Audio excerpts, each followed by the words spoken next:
Okay, let's dive right into this. We're about to tackle one of the biggest questions out there, really. How do we actually experience the world around us? I mean, this is a question that goes way beyond just philosophy. It goes right to the very heart of how our own brains work. It's some seriously fascinating stuff. So let me just ask you this directly. Is what you're seeing right now, what you're hearing, what you're feeling, is that the stark objective truth of reality? I mean, really think about it for a second. Are your senses like a perfect, crystal clear window onto the world?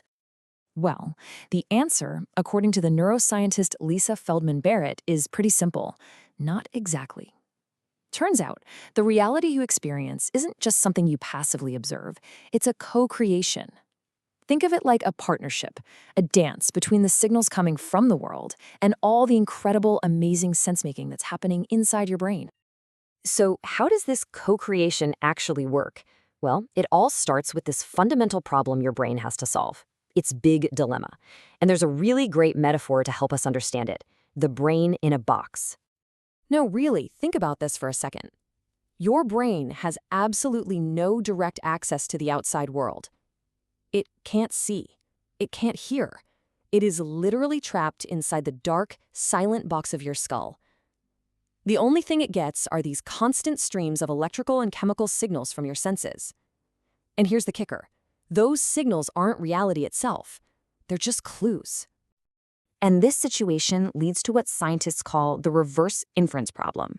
Now that sounds complicated, but the idea is actually pretty simple. Your brain gets the outcome, a flash of light, a vibration in the air, and then it has to work backward to guess the cause. It's a lot like being a detective who shows up at a crime scene and only sees the aftermath. They have to piece together what happened from just the clues left behind. That's your brain, all day, every day. Okay, let's make this real. Imagine you hear a loud bang, right? That's the outcome. That's the signal your brain gets. But what was the cause? Was that a door slamming shut, a car backfiring, or was it something more serious like a gunshot? Your brain has to guess, and it has to guess fast, because how you react, whether you relax or run, totally depends on that guess. Your survival could literally be on the line. Which brings us to the next big question. How is your brain pulling off this incredible guessing game? How does it make these critical guesses with basically no direct information? Well, here's the secret. It doesn't just sit back and wait for signals to arrive. No, it gets ahead of the game. It actively predicts what's going to happen next. And what's its secret weapon for making these predictions? Well, the only other source of information it has is your entire lifetime of past experiences. I mean, everything. Every single thing you've ever done, seen, or felt is filed away in there, ready to be pulled up at a moment's notice to help make sense of whatever is happening right now. Okay, but how in the world does the brain organize an entire lifetime of information? I mean, that's a lot of data. Well, it does something really clever. It creates what psychologists call categories. It's basically just grouping similar past experiences together. So when a brand new signal comes in, your brain's first automatic question is, okay, what past category does this thing fit into? This is the absolute core of its prediction engine. But here's where human brains get really, really special. See, just about any animal can categorize an apple by its physical features, right? It's round, it's red, it's hard and crunchy. Simple enough. But we do something more. We create these abstract categories based on function.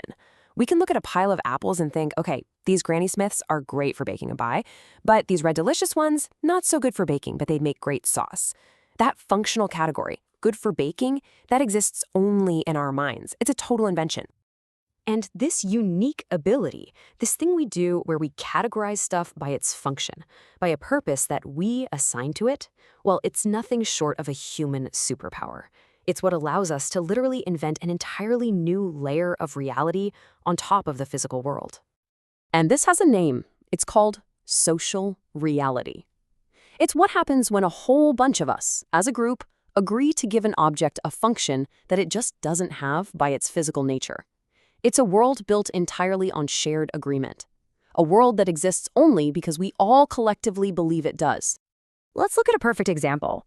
What are these, physically? I mean, if you really break it down, they're just little rectangles of paper, maybe some cotton and linen with some fancy ink printed on them. That is it. That's all they are physically.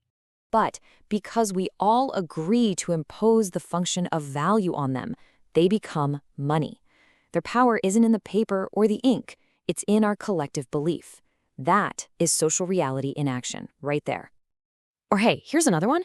In physical reality, what is this? It's just a line, right? A marking in the sand, maybe a river, a change in the terrain. By itself, it has zero inherent meaning. And yet, with our collective agreement, that meaningless line becomes a border. And just like that, with that single act of social reality, we invent entire categories of people, like citizens and immigrants, categories that have massive, life-altering consequences, but again, don't actually exist in the physical world. And once you start looking for it, you see this concept is absolutely everywhere. Governments, social reality. Elections, social reality. Even the meaning we all agree to give a facial expression, like a scowl meaning someone's angry, that's social reality too. We've built our entire civilization on top of these shared, invented meanings. So, what does all of this mean for you personally? Well, understanding how your brain actually constructs your reality, it gives you both a unique power and, at the same time, a pretty unique challenge. It's about mastering your own mind. You know, this incredible creative ability your brain has, this power to take bits and pieces of your past and recombine them in brand new ways to create something you've never actually experienced before, that has a name. We call it imagination. And it is the engine of all creativity, all innovation, and all social reality. But here's the thing. This power is a total double-edged sword. On one hand, you have the power. Your brain can literally create new realities and imagine things that aren't there. But then there's the challenge. That same imagination that allows us to build entire civilizations is also what allows us to get trapped, right? Worrying about a future that hasn't happened yet or endlessly replaying a past that we can't change. Because our brain is a prediction machine, it can make it really, really difficult to just stay in the present moment. And here's the most crucial point of all. You are not stuck with that. The key is practice. With practice, you can get so much better at steering this incredible ability. You can actually learn to choose when to be grounded in the signals coming from the world and when to let go and explore the amazing freedom of your own mind. So, all of this leaves us with the final, really big thought to reflect on. Given everything we've talked about, that your brain is constantly guessing, constantly predicting, and literally constructing your reality from your past experiences and shared agreements, just how much of the world you experience every day is a story your brain is telling you? And maybe more importantly, what story do you want it to tell?